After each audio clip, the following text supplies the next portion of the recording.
Apparently, the situation in Trench Crusade isn't as terrible as we thought, yet. Okay, I'm a bit late with this update. As you may know, Trench Crusade has revealed its map and the current state of its fact irons. While it doesn't explain much, what we can see is pretty clear. It seems Hell's influence hasn't spread too far across the world, at least not yet. However, there are infernal hotspots in Europe that could become very problematic if not dealt with in time. Fortunately, it looks like they are already working on it. On the other hand, the seas are infested with heretics, except for the route to Antioch and the waters around England, where a powerful fleet is stationed. That said, it's only used defensively, focusing on Trench Crusade's version of the Eye of Terror, that is, the Hellgate in Jerusalem and the surrounding area. We see that the demons have managed to establish themselves and build fortresses from which they launch attacks to spread their corruption.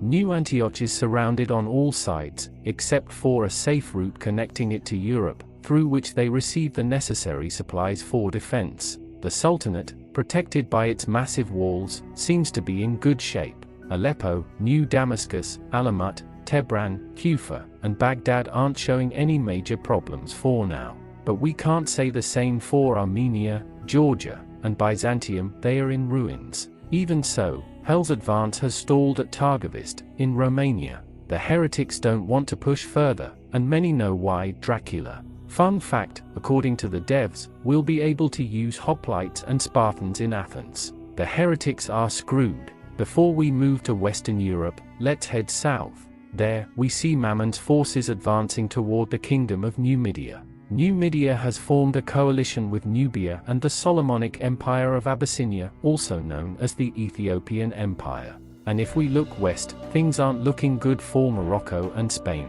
which are facing a major heretic presence blocking off Gibraltar. The African kingdoms are defending the southern region, preventing the heretics from gaining another entry point into Europe. But as we can see, problems are also brewing at home. Before talking about the European kingdoms, it's worth highlighting that England and Ireland, thanks to their strong naval power, have managed to protect themselves from heretic fleets. This is made possible by the mobile fortress of Brittany, a marvel that keeps them connected to the mainland for both receiving support and projecting influence. The fortress is a multi-kilometer-long warship, equipped with high-caliber artillery and escorted by a massive fleet. It's literally a floating war city. Now then, let's talk Europe. The situation in Europe is special. Unlike the modern world, Trench Crusade's Europe is still divided into kingdoms, each facing its own problems. As you'll notice, there are 4 or 5 active heretic hotspots.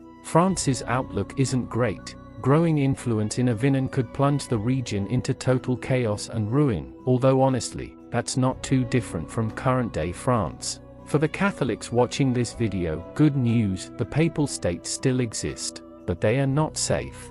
Hell's forces are already present in Herzegovina, Bosnia, and Croatia, and are advancing into Italy. Let's hope Switzerland, the kingdoms of Hungary, and the Holy Roman Empire step up soon, or the very heart of the faith may fall. Editor's note, there's no further info on them.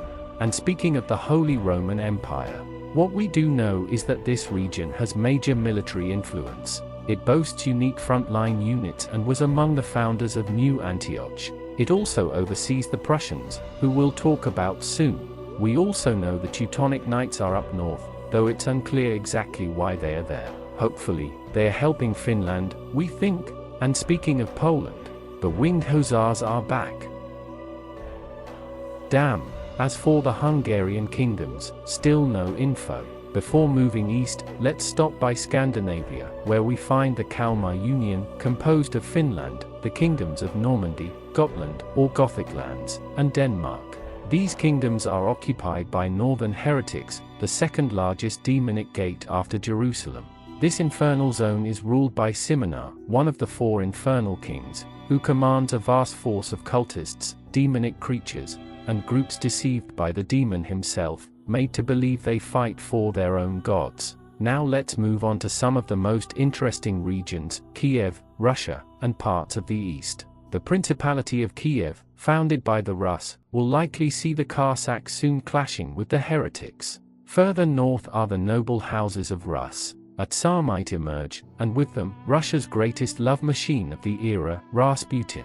Will history repeat itself? Farther north lies the Tsardom of Novgorod, though not much is known about it. Nearby is the kingdom of dermatology, but if we look a bit closer, we find a figure that might be familiar to some, and not so much to others. I'm talking about Baba Yaga's house and the famous witch of those lands. She might be the region's protector, or maybe she just wants to be the only one terrorizing people around there. Hope she's canon. And finally, the Golden Khanate. In other words, the loyal Mongols, or rather, Mongols defending their homeland. The territories and legacy of the Great Khan, yes, that one, well, also that one, live on. They'll fight anyone. Or maybe they don't even know what's going on. Though they've got their own problems, I can't imagine the kinds of heretical horrors lurking in their lands. I've seen some fan art of demons and heretics that could spawn in those regions, and I gotta say, some of them are genuinely terrifying.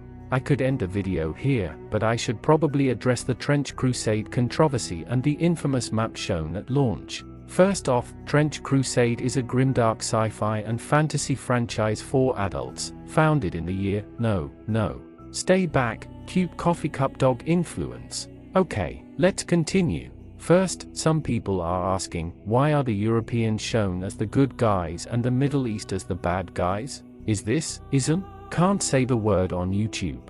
Hey, it's not ism.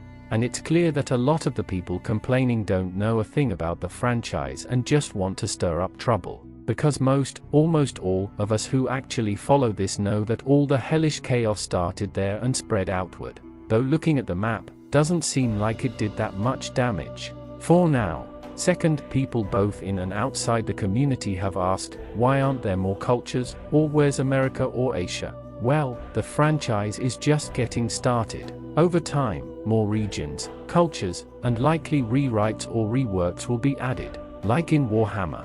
That's just how this works. And third, okay, I did not see this coming. There's been some weird praise about showing Europeans as the good guys and the Middle East as the bad guys. And I just wanna say, did you know the whole mess was Europe's and the Templars' fault? And that the Middle East is better armed to fight hell than all of Europe combined? I think a lot of people just wanna stir the pot for no reason.